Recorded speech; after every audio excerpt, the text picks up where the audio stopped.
Ja, Juraj Jakubisko, slovenský režisér, budem vám rozprávať o ľuďoch, ktorí chceli byť blázniví, ako je potrebné a zároveň márne hľadať cestu k záchrane pred životom, ktorý nepozná lásku k nenávisti, bláznivosť bez skutočného šialenstva. Ako je potrebné a zároveň márne hľadať cestu k záchrane pred životom, ktorý nepozná lásku k nenávisti, bláznivosť bez skutočného šialenstva, šťastie bez smútku a smrť bez všednosti.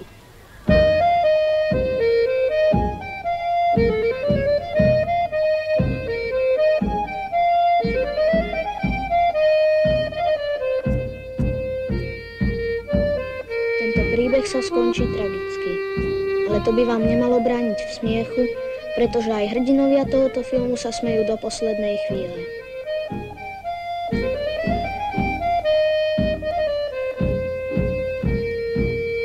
Áno, svet je pekný, i keď nie je celkom pekný.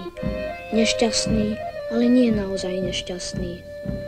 Bláznivý a plný lásky a naopak všetko sa mení, niet konca bez začiatku. Merci.